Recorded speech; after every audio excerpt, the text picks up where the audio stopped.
She still can't even stand. She's so wobbly. Sean Whaley is furious. She's upset. But 100%. Oh, happy Friday and welcome into a brand new edition of Axe Kick Picks, episode 150. Today is Friday, November 8th, 2024.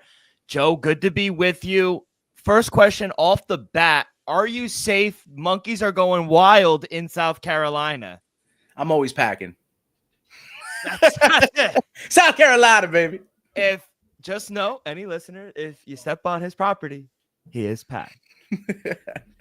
Joe, how you doing today? It's beautiful weather up here in the Northeast. You'd like it. Yeah, man. That was a crazy story that you broke, brother. But we're gonna cover a lot. I just want to, as usual with the intro, give a little breakdown of what else there is on display this weekend. We'll be giving picks for the two kings, but I'd argue that tonight's top-ranked boxing, headlined by Davis and Lemos, will have more talent on the card than Matchroom. Check out names like Abdullah Mason. Of course, we've seen him out last time. Robert Merriweather III seems to be a stud, and even Keon Davis making his professional debut. That's just for the boxing side. That starts at 8. And tonight, 10 p.m., UFC Fight Pass is LFA 196. Casey Tanner taking on Macias Urena. Got another bit of caveat for you. Tomorrow morning marks a year since the last time we've seen an Eagle FC event. And Habib will be hosting a Fighters Cup at EFC 55. It starts tomorrow at 10 a.m. Whatever happened to them? They kind of fell off, I guess, maybe adding the type of fighters that they want or being able to pay. Maybe they're having some discrepancy with the money that they are able to make and pay the fighters. Well, we did hear about Habib not being able to pay his taxes. Is that something? Maybe it falls in line, and maybe this, if they do make a profit, could go in hands with that. It's unfortunate that that's what's happening, but pay your taxes. We'll see that it might be a good event. Been a year since we last seen Eagle FC. Octagon 63 even. I don't like that Ivan Buchinger is back in the main event because he just viciously got knocked out last month, and that's on tomorrow. Yeah, and Cage Titan 68, your boy, the return of Violent Bob Ross will be on Cage Titan 68. So I had to break that down. A lot in store for us this weekend, and it's only amping up towards the end of the year, man. It's just getting crazy. Glad to see Bob Ross still fighting and competing. We got a great show for you guys. Like Joey said, two kings this weekend. Got Jerome Boots Ennis, Jesse Bam Rodriguez also fighting in Philadelphia.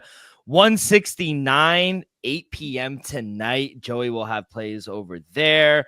We got BKFC Montana to pay-per-view tomorrow night as well, but everything leads in to UFC Vegas 100. Looking like an Apex card at this point. Just 11 fights. A couple fights got canceled. A couple fighters missing weight. Looking like a real Apex-y card, but we also have an interview with Michael Akeen from Combat Sports today. Great interview with him, breaking down how he got into betting, how he started working for Combat Sports today. DMV guy showing a lot of love over there as well. Bro knows ball. Yes, absolutely. So, Joe, I do want to recap, though. UFC Edmonton. We got performance of the night. Yusuf Zalal. What a performance. Charles Jourdain. Dustin Zvolts. And Jasmine Jasdavizius. UFC Edmonton. It breaks the record for the highest grossing UFC fight night in North American history. $2.6 million gate. Attendance over 16,000. Our friends up north, they showed out, kid. Yeah, man. That was intense, bro. It turned out to be a very exciting event, man, from top to bottom. They had the performances from Charles Jourdain even. Like, that was sick, like being on the bottom, being in a precarious position, and then just flipping it around. I think that was kind of the turning point. Yeah, we had a couple Canadians win beforehand, but they were decision victories. I think the Charles Jourdain, Air Jourdain victory got the crowd into it a lot. Let's start in the main event, though, because, man, he is back. Brandon Moreno, y'all must have forgot. Ooh, right? Brandon Moreno, what a dominant win over Amir Albazi.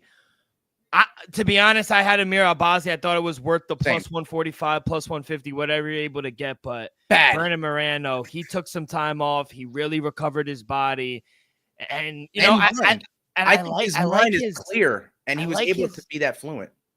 Yeah, I was just going to say, I like his honesty after the fight as well. They were saying, hey, you're going to get another title shot? He goes, no, I probably need one more. So love the honesty. He seems like a really good guy. He's a big family man. He wanted to spend time with his family, but the few months that he needed to recover his body and get his mind right after a tough loss to Pantoja and then to Brandon Royval, come back, beat the number 3 guy. I think he's just one fight away, but what a performance by Brandon Moreno. Got to give him his respect, what he's done for the division. And I think that he's being honest with himself by saying that he needs one more fight. And I think that just does him a service for the UFC, looking at him and saying that this guy understands his position and we should just treat him with the utmost respect and, get him to a fight where he can get a title shot after that, So I don't think you called me over the weekend. I don't think there was a moment in that fight where he wasn't in control. I don't think a single exchange that Amir Albazi won in that. Brandon Moreno throwing the teep kicks. We've seen that before finish some guys, being able to mix it up, being ahead with the jab, just being quicker out there. It was impressive to see. Brandon Moreno's back, man. I know he brings a lot of fanship with him. It was a disservice that we didn't get him on UFC Noche. Noche UFC would have been so awesome with him on there, and the crowd would have been rowdy for him. So maybe sometime in the future, obviously we've heard that we might not get back to the Sphere, but I'm sure going forward, the UFC is going to say, we can't have a, UFC Noche without Brandon. Yeah, he said he wants to return early next year, 2025, and they are going to return to Mexico. So maybe that is an opportunity for him to get back in front of his home people. Kai Sakura is going to fight Alexander Pantoja at the end of the month or December. Brandon Royval has to be next. Yeah, I don't know who he fights. Is it Kai Kara France? Is it? I mean, you even heard Manel Cap come out after and say Brandon Moreno wasn't surprised. Manel Cap, I liked it, but you can't speak anymore, kid. No, yeah, he's got it. The best thing for him is to go out there and have performances and make weight. Yeah, but I think that the UFC's, that's why they gave it to Kai Asakura. I think they want him to be champ. Unfortunately, I think it mixes it up a lot. Yeah, and then it can get more matchups after that, because what are we going to do here? After the loss with Tyra and that loss with Albazi, I think you square those two up, for the future of Albazi. I think there can, kind of settle who should be in the top 5 out of those two. And then, like you said, they got the wild card with Brandon Moreno. Whoever I think deserves kind of a title shot next would have to fight Brandon Moreno to get that. And maybe if Pantoja loses, he doesn't even get a title shot. Maybe he is going to have to fight someone else, and then Kai is going to defend the belt. So a lot to make in that 125-pound division. I'm happy we got here, man. It's taken a while, but I think 125 is on the map. I think not just the UFC, but I think the whole division wants Kai Sakura to win, correct? Because if Alexander Pantoja wins, Brandon Moreno doesn't get another shot. No, and it's like makes the division kind of stagnant. Or is Pantoja just that good? I think that could also be the case. I think we may be disrespecting one of the best champions in, the UFC. I've always liked Pantoja. Years ago, I said, watch out for this guy. And here he is as the champ defending against a superstar, an international superstar. Kai Asakura not only has the fandom, but he has the skills to back. And he also has the finishing capability. We've talked about this with the Dana White Contender Series through 10 weeks. What does the brass want to see? What does Bossman want to see? He wants to see finishing capability, not decisions. And I think that's why Kai Sakura got the title shot immediately. So We'll see. But yeah, big win for Brandon Moreno. He is back. I think he is one fight away. Got to hit the reset button for Amir Albazi. You could definitely see I don't want to say ring, but octagon rust the first few rounds. Took him a while to get going, and he always looked tentative. He always looked not just one step. He looked a few steps behind, kid. Yeah. So rust doesn't doesn't affect the whole lot of people, but there are times where you see an athlete that hasn't been in there in a while. I'm fearful for the pay-per-view we're going to get next week about being on a hiatus. Shout out Bergen County's own Aaron Cold-Blood Blanchfield. Word. What a turnaround. I mean, losing in your home state to Manel Fior, I was there, it wasn't close. And the first 2 rounds of this fight, she lost. And we were like, Rose is going to cruise. It's going to be looking like another one. And she just wanted it more. She dug deep. You saw the corner. She was getting great corner advice. Down on her mouthpiece. And saying, yes, I understand. And going out, and it looked like Rose just fucking gassed. Yeah, I love Rose, and she was cruising, but Aaron Blanchfield wanted this fight more. Yeah, she wanted it more. I think, with Rose, man, I think this sets her at big time. I think this sets her back big. And I'd be Really? honest, she needs to get off of Pat Barry. I understand they're together Wow. but the it's not working. What I'm seeing in the corner is not working. I think she needs a different, I don't know, someone different feeding her the information in her ear. I don't know what it is. It just seems that it's really about 500. Ever since Pat Barry took over as head coach for Rose, I'm pretty sure she's 500. When she was with Trevor Whitman solely as the head coach, she was winning all her fights. So we've seen a huge decline in maybe what's going on in her camps, not having a different perspective from someone is saying, you're not doing this right, I want you to change it, or you're not working as hard, I want you to change it. She's probably getting a lot of yes by a yes man and who is her husband and their head coach. It's very difficult with that situation for her. But yeah, Erin Blanchfield, she looked good in that third and fourth and fifth round. Like once she started taking it down and taking control, I think when she gets on top of a lot of these girls, she's got a lot of pressure. She's wrestled. She's friends with my cousin. They grew up together in Elmwood Park. Her father has raised Erin Blanchfield to be an absolute stud wrestler. Like she gives everyone fits in the gym. And I just feel like when she gets on top of people, she is pressuring you. And it's like 3 people on top of you. So I think Rose was just drowning. You talk about the Dagestanian wrestling, man, New Jersey wrestling is top tier. We know it all too well. We talk about the Iowas, we talk about the Pennsylvania wrestling, but New Jersey wrestling is top tier. 100%. And I think it was just a mental fortitude after losing a really crushing loss to Manel Fior, which was a title eliminator, essentially, because Manel Fior should be next in line to fight Shevchenko maybe early next year. I love the call out.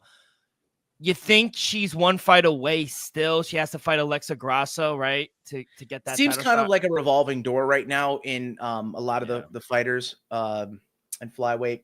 Right before Man and Fiorot, I got to say that after all this, it most likely sees that she deserves a shot, right? We can't deny Man and Fiorot anymore. After this happened. No, not at all. And I think she's gonna be next. It's just that's what will open up the weight class a little bit more to get her involved and not, like I said, keep the revolving door going. Yeah, and Erin Blanchfield, she did call out Alexa Grasso, so hopefully she gets that. That would be a title eliminator next. Yeah. Rose moves down one ranking to number 6 in the flyweight division. Our girl Natalia Silva moves up to the top 5. You called Pantoja. I called Natalia Silva before anyone even knew, or she was not even ranked. Now in the top 5 in the flyweight division.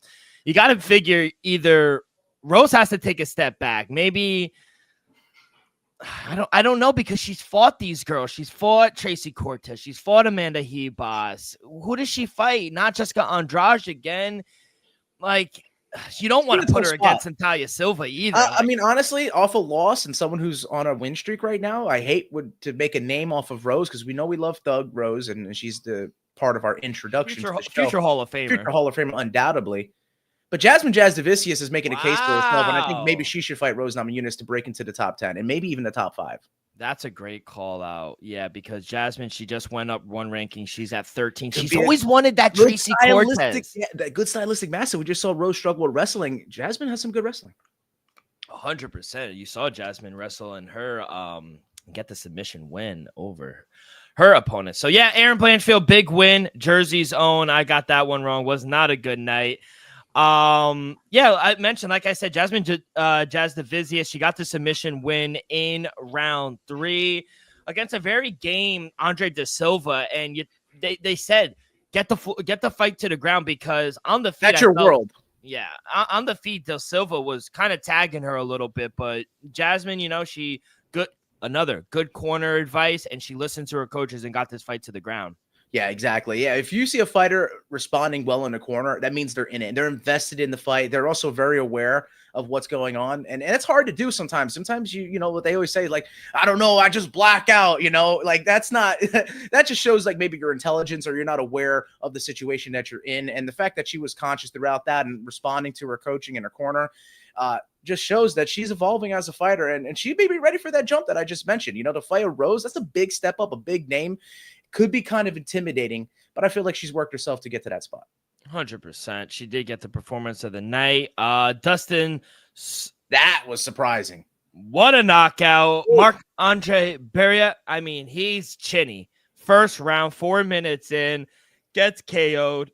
Not a good look in the home country, kid.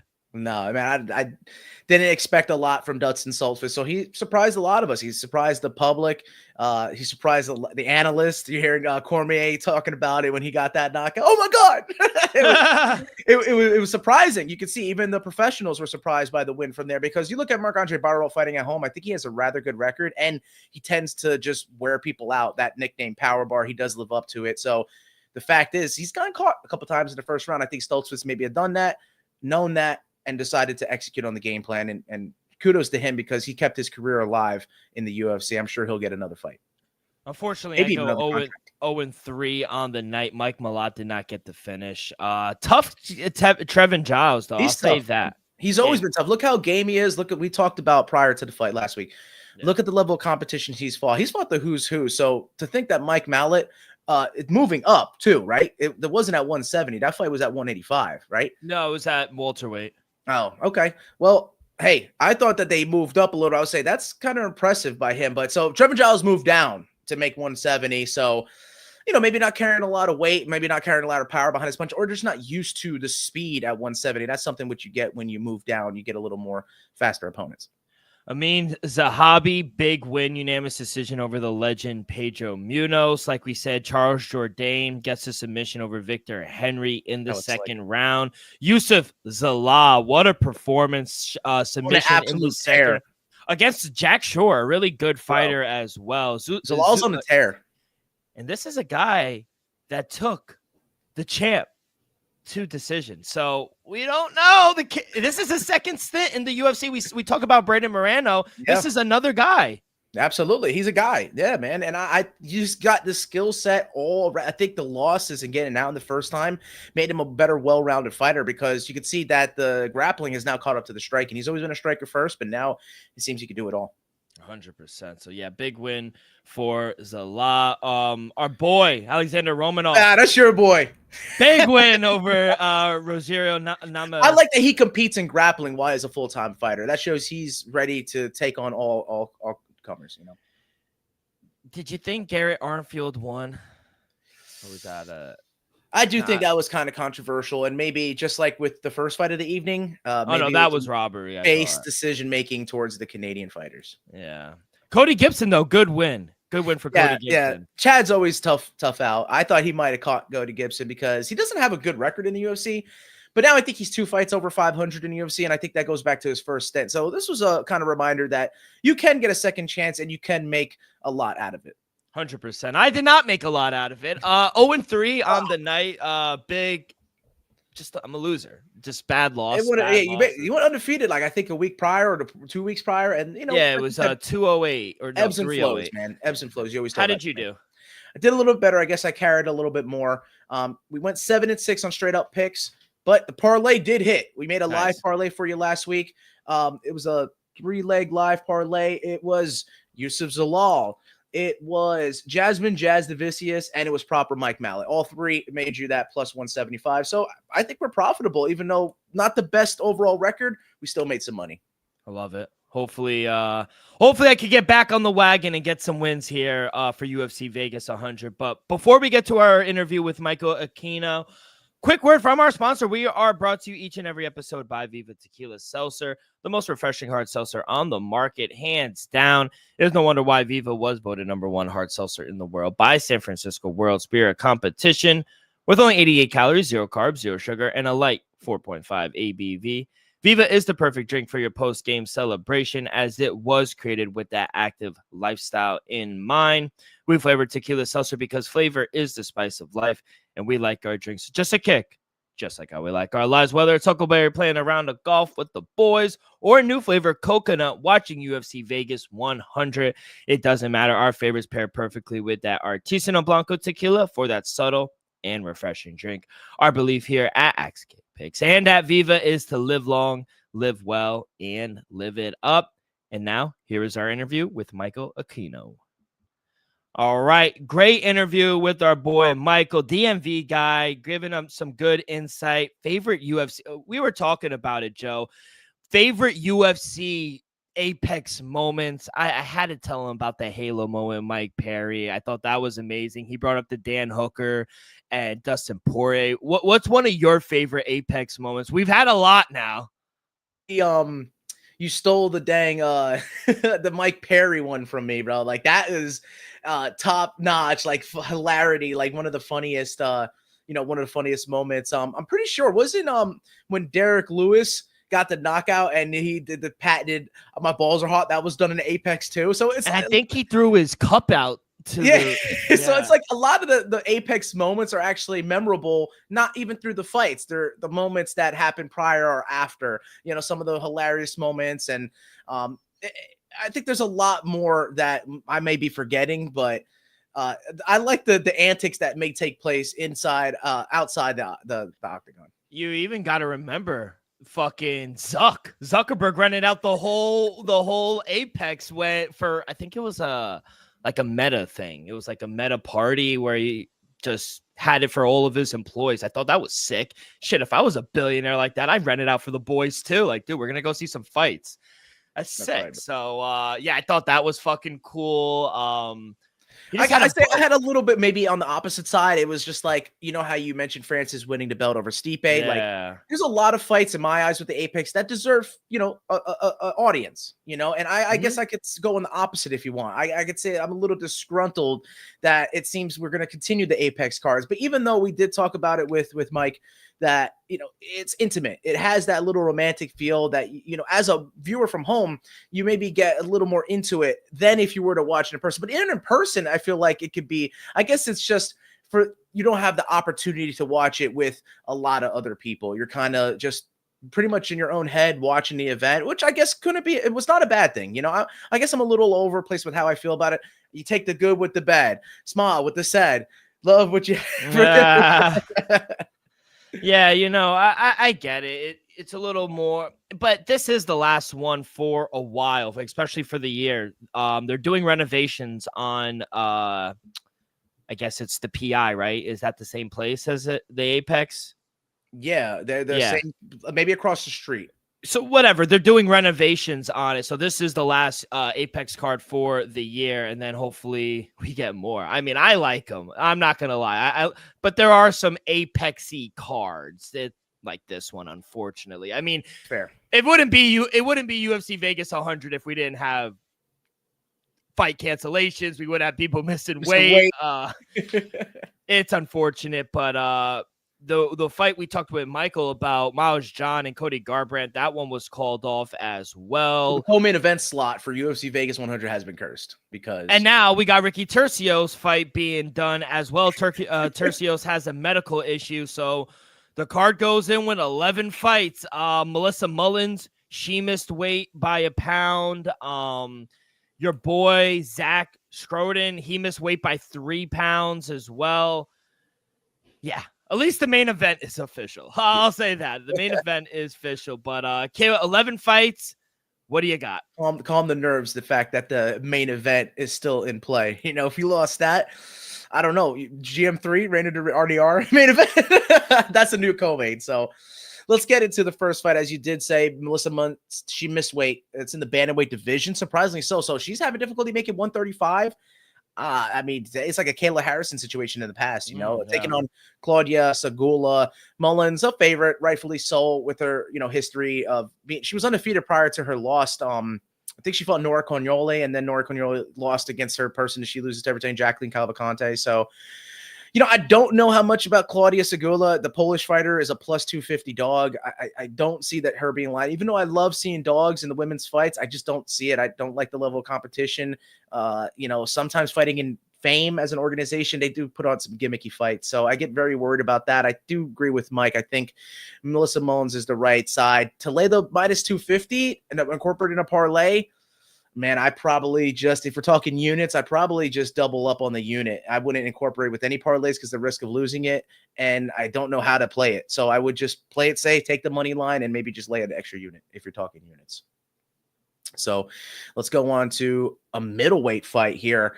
South Carolina's own Tresean Gore, my boy, is taking on Antonio Tricoli. We saw Tricoli, I think, last time out. He's a dog in this spot again at plus 150. Gore, it kind of worries me seeing him as a favorite, minus 160, minus 170, depending on where you find it, because he does like, throwing his head in there and going for takedowns. But with the Brazilian that does like to stand and bang, I mean, he has some jiu-jitsu where he could just lock in a guillotine.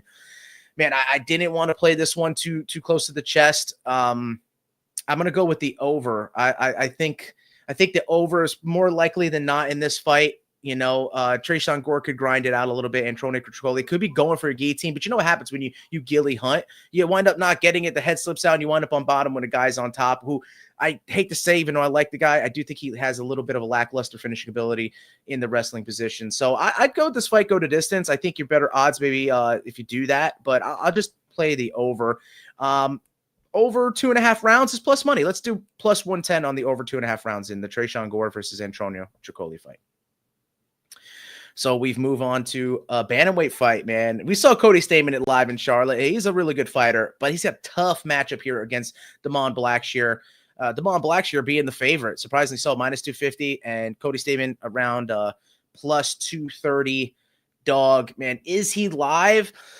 I feel like the wrestling is going to have to play a factor in this. It's going to be Cody Stamann being able to weather, some of the range discrepancy that he has on the feet and trying to get this on the ground and just holding there. Because Damon Blackshear, if he winds up in advantageous positions through scrambles or grappling, I think he might be able to submit Cody Stamann, man. So if you want to squeeze down some value, as much as I do like Cody Stamann, I'm going to take a chance to take a prop bet. I'm going to take Damon Blackshear via submission in this spot.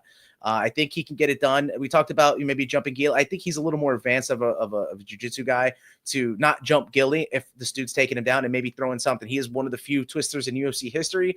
So I think he's very schooled in the submissions. Let's go Blackshear via submission at it's around plus 400. I think that's a good bet right there. So now, hey, what do we got in this one? I like this next fight. I haven't heard our boy Mike mention it. It's in the welterweight division. Charlie Chuck Buffalo Radke is taking on Matthew Semi the Jedi Semelsberger. A battle of fantastic nicknames, man. Charles Radke, he's a minus favorite, minus 155, and Semi the Jedi dog at plus 150, as much as plus 150. And, looking at this straight up, Semelsberger struggled, and he was ahead of a couple fights in the past, and he seemed to lose steam. I don't know, like some people have a clutch team and some people don't. And I feel like Semelsberger may have lost some of the fights, maybe to his own will. So I think he's wanting this back. From a first perspective looking in, we like Chuck Buffalo. Everything that he said, everything that's, how he fights, stand-up guy, the knockouts. Like, we like Charles Radke. I think at first glance, you would say Chuck Buffalo is going to be the way to go. But man, after hearing Aquino and what he had to say about his boy growing up in the same town, I think I'm going to take the dog. I'm going to lay the dog here, Matthew Semelsberger. I don't think he's going to have to worry about the clutch gene here, because if they have a firefight on the feet, he is a bigger guy, as Mike said, and Charles Radke has fought at a lower weight class, so he's going to probably out punch him if they do land together. Double knockdown? I don't know, but go with the dog and Matthew Semelsberger in that spot. I like. Does he need to win this fight, or is he cut? I do think he needs it, and so maybe with his back up against the wall, he'd be fired up to get it done. If Chuck Buffalo finishes him, I do think the UFC moves on from him, unfortunately. But I'm rooting for Kino, and I'm rooting for Semelsberger. I'm rooting for the boys. Let's go. And the next fight is in the welterweight division as well. You mentioned Zach Scroggin, missed weight, taking on now a tough Elizeu Zaleski dos Santos, and I think he's just going by Elizeu dos Zaleski's. A massive favorite in this spot, minus 700 and even 800 on some odds, man. It's tough to play him at all. And do you trust Zach Scroggin? You know what? As much as I do think this is going to be a banger of the fight, Zaleski always brings it. Scroggin does seem to be a dog, undefeated record, sporting undefeated record, missed weight. It's all over the place in this fight in my eyes. Best option for me is to stay away. I have no official play for this fight. I'm going to listen to Mike Aquino's advice and just stay away. I want to touch this fight really because he can go either way. Guy misses weight percentage-wise, has a better likely chance of winning, and Zaleski, we know how gifted he is. So no official play for me in this one. I know we kind of mentioned it a little bit. Do you maybe have a lean? I just want to kind of get your No, nothing. Nothing. It's worrisome, right? It's very you don't know where to go with that fight. And he's the favorite. I don't like that. Yeah, I would stay away. I would stay away from this fight. Yeah, so let's move on to the next fight. And seeing now with a little bit of a mix-up, this is the main event of the prelims now? Yes. So we have the main event of the prelims in the bantamweight division. Cortavius Romulus is taking on Gaston Bolaños. I like this fight personally. You know how I get with my Peruvian fighters. I gotta fade him in this one. He's a dog. He's plus 180, plus 190 where you find him. Cortavius Romulus is a big favorite at minus 200, a $2 favorite. I hate playing the favorites like that, but I think I would have to here. I like Cortavius Romulus. I like where he's come from the Dana White Contender Series. He's an undefeated guy. I think he's got the skill sets to match up with Gaston Bolaños. I think he's more of a striker, and so he struggles, right? Bolaños, when it gets to the ground. He's a fantastic stand-up guy, but I do think he struggles a little bit when it hits the mat. I might be flipped on that. But you know what? My best option, I think, is to just play the money line for Cortavius Romulus. I think it's his UFC debut. He's only been in the Dana White Contender Series. I think he makes some noise here. So I'll lay the minus 200 on a guy that's making his UFC debut from the Dana White Contender Series. I think I got to go back to the well. I did really good for the Dana White Contender Series this year. Let's hope these guys continue it in the ranks of the UFC. Give me Cortavius Romulus. I'm sorry, that got pushed up to the featured bout in the main card. That's the third fight to end the night. Wowzers. Okay, so a little bit of late changing because the fight's getting called out, weight misses, and what have you. The next fight I'll talk about is a strawweight matchup for the women. Karolina Kowalkiewicz is taking on Denise Gomes. Right? Is that something I could discuss? Yeah, that's the featured prelim. Yeah, so, with that fight, Karolina Kowalkiewicz, all the respect in the world, she's a plus 400 dog here, and I think for a reason, man. I think she's in the twilight of her career. Denise Gomes coming off a knockout victory. I mean, minus 500, bro. I hate to see that, stand-up Muay Thai fighter Kowalkiewicz to get caught on her feet, but that's probably what's going to happen here. I am going to just, legend, I do think she might hang out the gloves after this one if she does get knocked out. Hopefully she can do that if it's not too bad. Because Denise Gomes is a vicious striker, man. Like, she has a lot of power behind her punches. So I think that's the best way to do it. I mean, if you want to play it safe, Gomes inside the distance is plus 225, plus 180, around that range, depending where you find it. That's good money. So you can play it a little safer with inside the distance for Gomes at that. But I'll take it the KO TKO. You know what? I retract. Even though I like the KO TKO in her eyes, there's a chance that Karolina Kowalkiewicz does submit, and I'll take Gomes inside the distance. I think that's fair play. That's good value. Give me the Gomes inside the distance at plus 225. I like that. Joe, I love you, but I couldn't disagree more. I mean, Denise Gomes, yeah, she's won 3 out of 4. Karolina Kowalkiewicz having a little resurgent, won 4 out of the last 5. Even if she loses, I don't think she hangs it up. I need changing her training camp to AT&T now. I think this number is extremely wide and disrespectful. Gomes, she does have knockout power. She's knocked out some people, but she doesn't have the best takedown defense, and her resume is nowhere near Carolina's as well. So it's going to be power versus volume, and I think the grappling is a split. And you're giving me 4-1. I see plus 420s in some places. I think this fight is much closer than people think. I think it goes all 3 rounds. Give me the dog, pure value, Karolina Kowalkiewicz. Awesome, bro. Yeah, I did. So here's the next fight that I'm talking about. It's a middleweight division fight. Mansur Abdul Malik, man, we saw him Dana White Contender Series, like I mentioned, taking on Dusko Todorovic. I mean, this is going to be a stand-up war, I think. I think Mansur's going to have to worry about the reach a little bit because Dusko Todorovic does have some good reach, But let's see.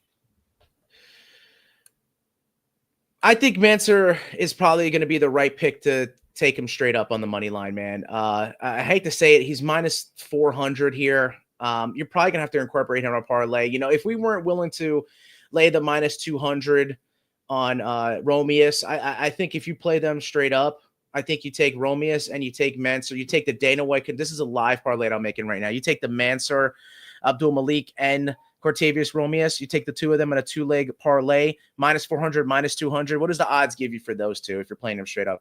Said I was going to do a parlay, but I've been kind of retracting a lot of my statements today. I don't have a sports book in front of me. Hold up. Let me get that real quick for you. Wish I had it down there. And you're my guy. Yeah, I always that's the thing. I always have to go to you because I don't got it down here. You got to give me a sec, kid. Hold up. I'm getting it up too. All right. What was it again? Minus 400, minus 200. What I'm seeing is minus 115. But what are the things? Money line. Both Cortavius Romeus money line and Mansur Abdel money line. Minus 200, minus 400 gives you minus 115. I'm seeing. Let me see for me. Yep, minus 115. Yep, exactly. So I like that. I'll take them both on the money line to play it safe, and let's incorporate them on the live parlay for you guys. We made it a 2-leg Dana White Contender Series parlay. So now, with all the movement that we've had, let's make our way to this next fight here. The strawweight division, Luana Pinheiro is taking on Jillian Robertson. Luana Pinheiro, we talked about it she's got a lot of first-round finishes. She comes out of the gate hot, but she seems to fade as it goes late, and Jillian Robertson just keeps that going. We talked about Jasmine Jasudavicius wrestling in submission. Jillian Robertson owns the record for the most submissions, and not only the division's history, women's history. I think she continues that here. I think Jillian Robertson can get another submission. I like her. I think she's amazing. I think the best bet is her minus 350 favorite against Luana Pinheiro is a plus 300 dog. And I bet you her submissions is probably favorited. I'm still going to take it. Let's go with Robertson via submission at some odds are up there at plus 110 to plus 140. Most of them I'm seeing are minus 110. So they're favorited for her to get it done. It's kind of a safe bet. Going to make you some money. Take Jillian Robertson via submission and knock down those money line odds. Yeah, back-to-back wins for Robertson. I wish he wasn't this big of a favorite. It would have been one of my locks of the weekend, but maybe add Robertson one of your parlays. I think Pinheiro, she's going to want to grapple, and I don't think that's a smart plan to do against Robertson. She's very crafty, very lanky, and she looks for those finishes when she's down on the ground. Pinheiro, coming off 2 losses in a row, finished in both of them. I worry about that coming into this fight. I think Robertson gets a submission victory. I'm going to take her via submission as well. We are on the same side. What's the worst that could happen? So now let's talk about the co-main event. I know you mentioned that wasn't the featured bout, that one of the other fights got moved to the featured bout. So now we're here. The co-main event, man. GM3, Gerald Meerschaert is taking on RDR, Reinier de Ridder. If you don't know RDR, Reinier de Ridder has been a one-double champ, until he went and fought Anatoly Malakin, which we'll talk about next for 169. He's headlining that event. He's a really good fighter. He's competed in a lot of grappling tournaments, and he's a really good wrestler who has some good striking. He has a little bit of that Dutch kickboxing in his background, but I do think that he will go grappling heavy. But may that fall right into the game plan at GM3. We know him to be a competent grappler. It seems that his hands are registered still, getting that recent victory.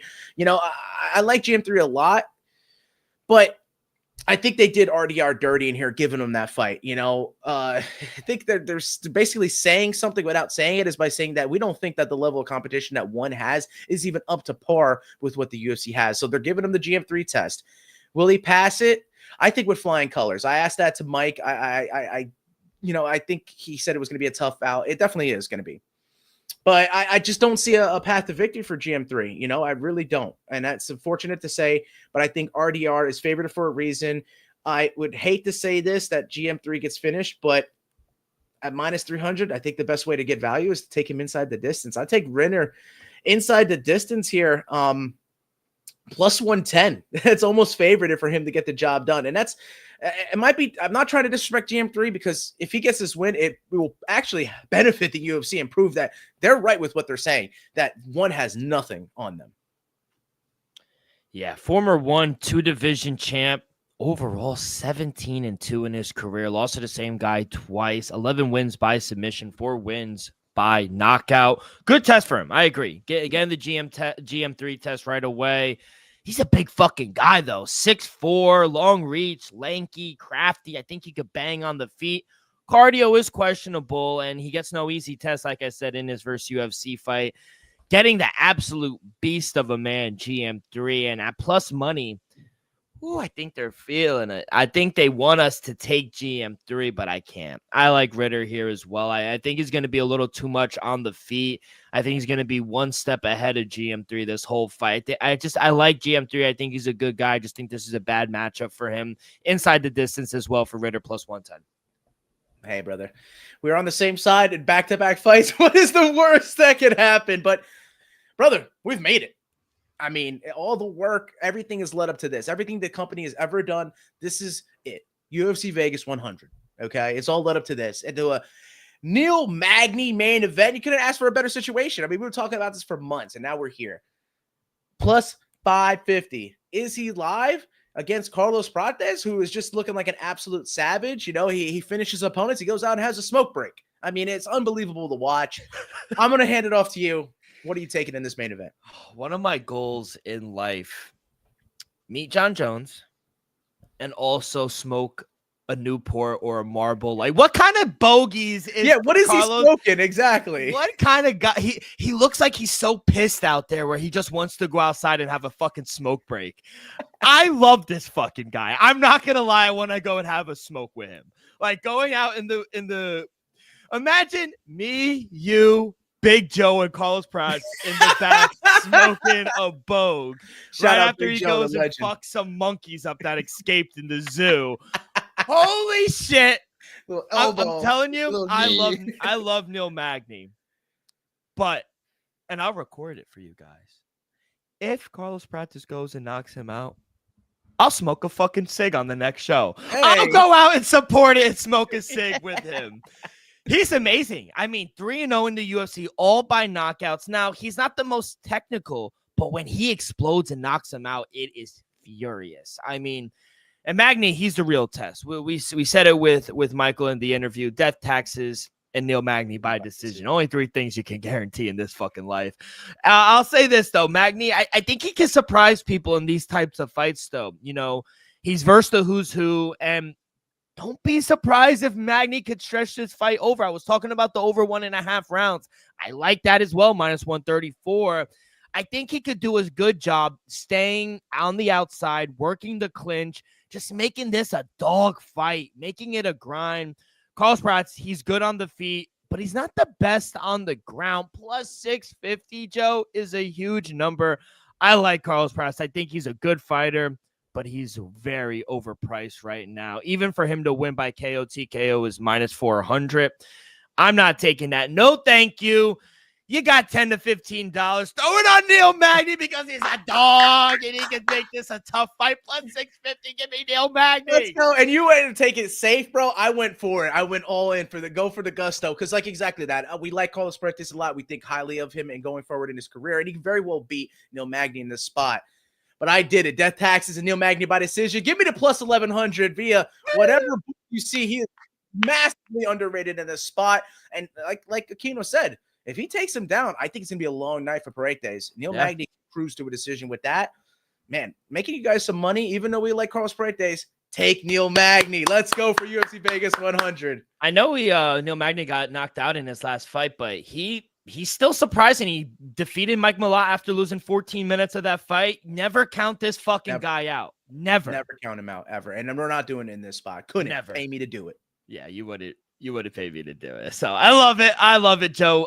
Good luck. Hopefully I could actually win a bet this weekend. Yeah. But over to 169, 8 p.m. tonight.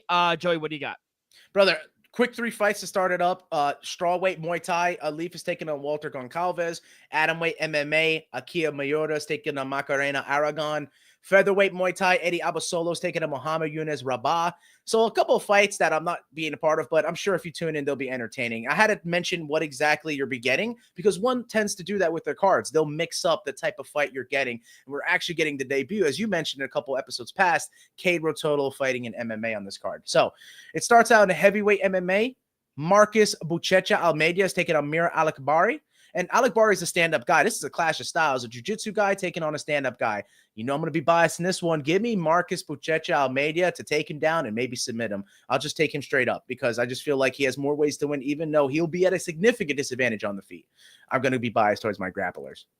The next fight is nothing but a stand-up battle because it's a strawweight kickboxing match between the legend, Sam Ah, taking on Zhang Peiman. And Zhang always puts up a great fight, but I'm not going to doubt the legend here. For him at his age coming in to fight kickboxing, I think he can get a win. Give me Sam Ah to get a victory in the strawweight kickboxing match. We talked about it. Cade Rotolo making his debut. Lightweight division. It's actually 170 in one. 170 is lightweight. And that's where Cade Rotolo will be taking on Ahmed Mujtaba. And Mujtaba, you know, he's a fight guy. He comes out for one every single time, and he puts up a good showing for the organization. But Cade Rotolo is going to be absolutely outclassing him if it ever hits the mat. I think he's going to want to go out there and experiment on the feet and maybe throw some strikes. And we could see how, elite he may be on the stand-up, because you tend to see a lot of jiu-jitsu guys who've never strike before actually have hands. And so I'm actually expecting Cade Rotolo, he's probably going to be a massive favorite. I'm going to surprise a lot of you. Give me Cade Rotolo via KO TKO in this fight. I think he could do it on the ground too. He might ground and pound him, but I mean, it's an open book for what he wants to do in this fight. I think he could pretty much get it done any way he wants. So the next fight is a catchweight Muay Thai fight. My favorite guy, I'm very biased in this one, Kong Thangari. He's an absolute Muay Thai genius, but he's taking on a tough Tagir Khalilov. I think he's on a real good streak right now. I'm not sure if he's undefeated or not, but be based and take Kong Thangari. Because I just think that he's just a legend, a Thai legend. And to get another win here, I think he'll just get the crowd going over there in Bangkok. So let's go with that. Adrian Moraes returns against Danny King. Think he's the right side in the flyweight MMA matchup there. I'm going to have to side with Adriano Moraes. Now we get to the featured co-and main event. In the featured bout, it is a strawweight kickboxing world championship between Jackie Buntan against Anissa Maxson. And if you have not seen Jackie Buntan before, she is one of the most ferocious stand-up fighters in the world, and one has her. Man, she very well might be taking this championship with her to take on Stamp Fairtex in an MMA fight, or maybe a Muay Thai fight, or another kickboxing match. I mean, these are the type of fighters that are willing to do anything. We saw it with John Lineker. I mean, he goes out there and starches his last three opponents in Muay Thai. So it's amazing to see these fighters do multiple things, and I do think Jackie Buntan wins this and probably has to fight Stamp next. So she's the one who vacated the belt. In this next one, though, we talked about weight misses. It's a flyweight Muay Thai World Championship fight, but only Jacob Smith is eligible to win the title because Rodtang Jitmaragnon, the Iron Man, he missed weight. And so he is not eligible to reclaim his title. He actually had to vacate it, and only Jacob Smith will have a chance to win it, but he won't because Rodtang is just that. He is an Iron Man. No shot can put him away, and he just deals with the most ferocious, punches. And I think he's going to want to get a win back after the loss against Superlek. He kind of looked outclassed. All he did was cut Superlek, and that's the only thing he really did in that fight. So I think he wants this back, and I think he'll come out ferocious. And then also losing the belt may motivate him some more. So give me Rodtang in that co-main. And then the main event for you, 169. It was supposed to be in Atlanta. We're supposed to see all these fights in Atlanta. Down here, I would have gone, but they canceled it. And now they're doing it in Bangkok, Thailand. Cowards! For the one heavyweight MMA World Championship, we have three-weight champ Anatoly Malekin taking on Omar Rugru Khan. And I know you might be going with Malekin here. And from precedent, you got to say this guy's beating who's beating RDR, who we talked about in the UFC. He's beating a lot of guys, and he just looks to be, a pound for pound world fighter. Like, arguable that he could be up there in the rankings of pound for pound through all promotions across the world. But sometimes people get theirs. I think Rugrug's going to catch him. I think if you take Omar Khan, you're going to get tremendous plus dollar value. And I'm willing to take a flyer on him because he's just vicious. Like, he really is. Like, he's super strong, super like Aki, brolic like he is, bro. And I just think that he's going to be hard to handle in there. I think he may be a little bit bigger than Anatoly Malekin. And if he can get that pressure and that weight on him and weigh down Malekin, I think he might be able to find the chin. So I'm going to take a chance in the main event. Give me the dog and Rugrug to get it done and be the new one heavyweight MMA world champ. Be an amazing thing to see for 169. I love it, Joe. Good luck. That is tonight, correct? 8 o'clock tonight? Yeah, I'm going to be tuned in. I'm going to be watching. Even at work, I'm going to be watching. Let's fucking go. Let's go to Two Kings tomorrow night right here on the East Coast, Philadelphia. Shout out Philly.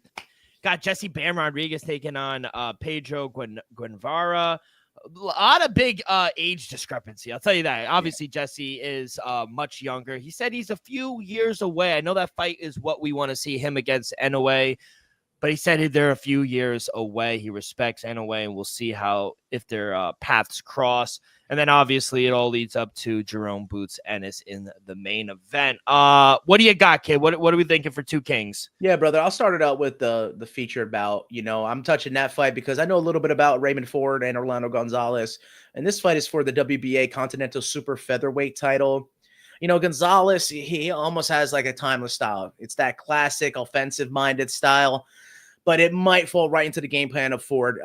his focus is solely on defense. It's a clash of styles, a classic clash of styles, and I may have to side with the New Jersey native here, basically fighting in his own backyard, and see what he does to get that back the win against Nick Ball. Remember at the 5-on-5, Queensberry took on Matchroom. He was on a short end of a split decision against Nick Ball, so he lost that. So I think he gets it right here. And I think Raymond Savage Ford gets a victory. I'll take him over Orlando Gonzalez. And I think very well. I am choking up here. I'm so sorry. I think you're going to want to play him certain way. Raymond Ford be a defensive-minded boxer and, probably fall in line with avoiding the power and keep cut angles and keep it stand. I'm going to go with Raymond Ford via decision. Minus 1,000 favorite. You got to squeeze it down somehow. Give me Raymond Ford via decision at minus 165. Love it. So the next fight is for the WBC World Super Flyweight title. Jesse Bam Rodriguez is taking on Pedro Guevara. And Bam to have the highest power connect percentage in the sport. Of all fighters, all boxers, it's at 49.1%. And he has the tremendous ability to avoid getting hit. In a game where you want to hit and not get hit and walk out with a pocket full of cash, I got to go with Bam. I mean, Bam needs to stop Guevara here inside the distance and move on to better competition. Without everything I said, I'd even go with the younger side of an 11-year age gap any day of the week. So Jesse Bam Rodriguez is the right side, and I'd go with the KO TKO. Yeah, Bam is as good as it gets. Could Rodriguez be the first person to decisively beat him? Because Pedro, he fought a lot of close fights as well. A lot of close fights. He certainly, I think, Bam has the power to obviously test the chin. Out of his 7 decision wins, the champ has always gone the unanimous decision. Something telling me he's going to get this finish. I'm going to take Jesse Rodriguez to win in rounds 7 through 9, 5-1 plus 500. I like those odds, kid. Wow, brother. Yeah, amazing. You're taking it specific. I played it a little bit safe, but I do like where your mind's at with that one. You could even get the knockout at 1-3 at like plus 120, plus 130, which I like that as well. Yeah, definitely. And the main event, we're here for it. It's the IBF World Welterweight title between Jaron Boots Ennis and Karen Chookagian. Kind of sounds familiar, doesn't it? I feel like it's that girl, right? She's Chookagian. So it's very similar though. But these two have actually fought once before, almost 2 years ago now. It was in 2023, but it was beginning of the year. It was in January, so almost 2 years ago. Chookagian took Boots to his first ever decision, but Boots won decisively, 120 to 108 at a unanimous decision. Since then, though, Casey has been on a tear, 3 straight, 2 were via knockout. And Ennis went right back to his finishing ways. You got 2 very competent boxers out of there. So I got to go with the guy in his own backyard that has the X factor with his power. Give me Jaron Boots Ennis with another knockout. I'm expecting a decision in in the feature bout, but I'm expecting knockouts in the co-main and the main event. Yeah, for Jaron Boots Ennis to win by KO TKO, another very chalky minus 500. I see minus 550s out there.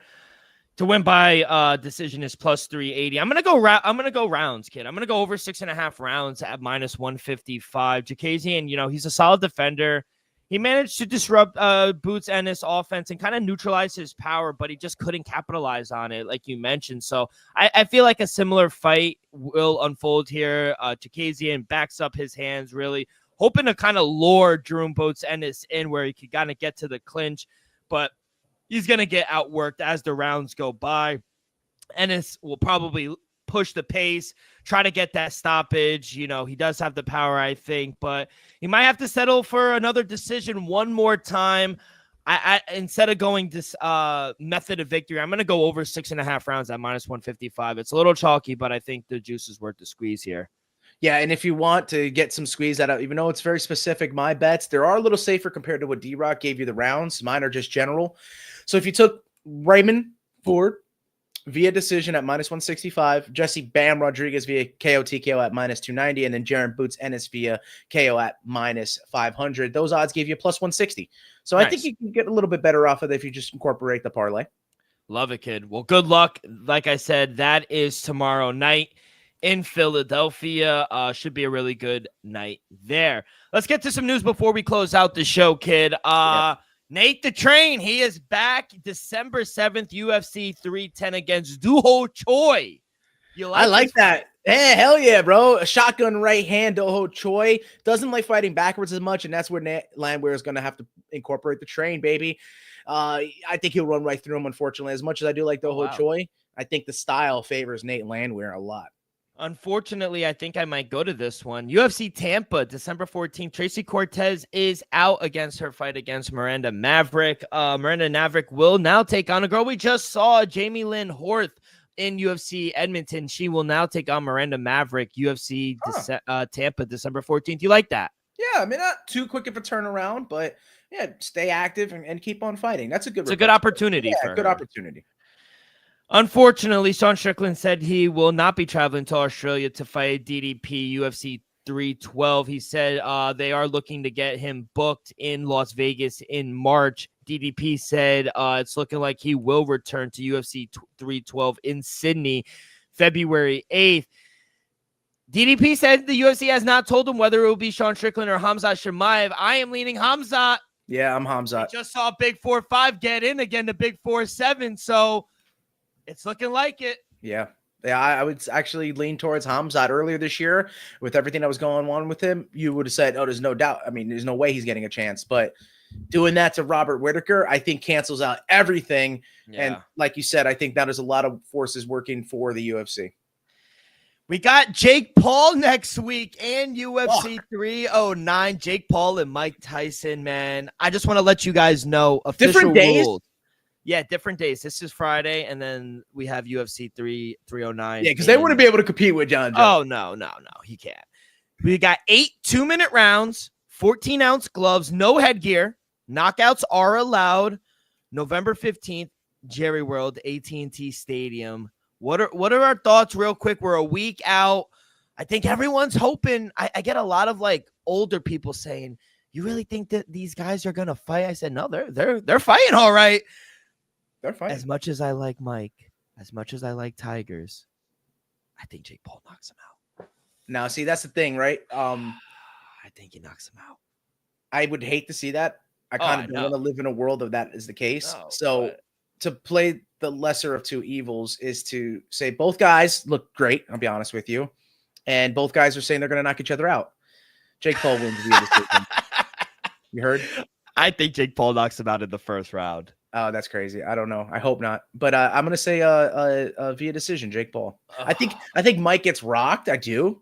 I think that's the thing. I think there may be a moment where he's like closing in on Jake, and maybe Jake doesn't fight as good backwards a little bit. And so he may be able to, do his little peekaboo style and, be able to land something. But yeah, I think it sucks that we're seeing it, but we're trying to be analytical about it. The age gap, just how he's fought, the knockout power. It's scary for Mike Tyson.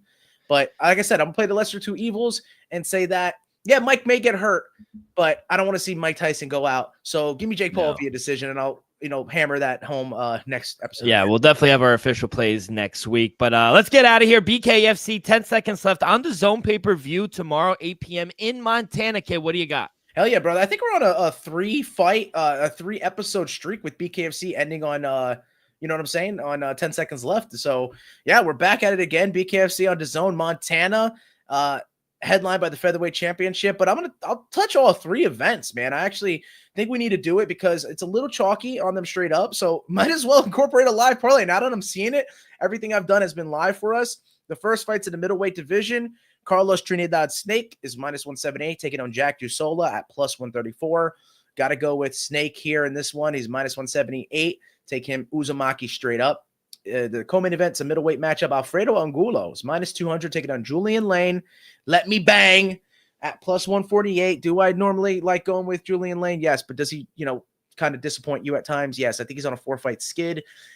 People may like him because he always brings the fight, but he's not as educated as a boxer as Alfredo Angulo. He was a cruiserweight champion in his day in regular boxing, fighting all the pros he has, the record that he owns, and being able to take it, as we saw in his first BKFC fight, he was able to take it and bring it right back. I think that's someone that would work against Julian Lane because Julian Lane does better against guys who can't take it as well. So Alfredo Angulo with the better, boxing and also being durable. Yeah, I got to take the battle in that one. And then in the main event, Ty Stewart, -253 against, our neighbor, Jimmy Rivera, +183. As much as we like El Terror, I think the terror reign is over. I think Kai Stewart will win. Give me King Stewart minus 253. I just think that as an undefeated BKFC guy, and he has done tremendous in his MMA career, Jimmy Rivera has had a lot of ups and downs, and he's a little older. BKFC is a rough sport. Careers aren't that long. I don't want him to sustain a lot of punishment. And for that, I do think Kai Stewart will win. Being younger, being the champ, being hungry still, got to take King Stewart. So he's minus 253. I think if we did it all, right? Minus 253. Yeah. Let's do it. Right? Minus 253. Got to do it live for you guys. We're doing it live right now. Do it live. You remember that? Bill do it live. Minus 200. And then what did we, the first one was a lot better. It was minus 178. And so all three of those guys, we've incorporated into parlays for you today, plus 227. So the best odds of the evening on 10 seconds left. You can play them all straight up, but let's also incorporate them on a parlay, plus 227. That's 10 seconds left. Let's make it a month in a row, kid. Good luck. Any big plans this weekend for you? Probably gonna, after work, hit the bar, watch the one tonight, and then probably going mudding tomorrow. I'm probably gonna go hit the mud hole with the four-wheelers and just go, cruising. Attaboy. Well, good luck. Enjoy. Thanks again, Joe. Thank you to Michael Aquino of Combat Sports today for jumping on. That is going to do it, kid. We will see you guys on...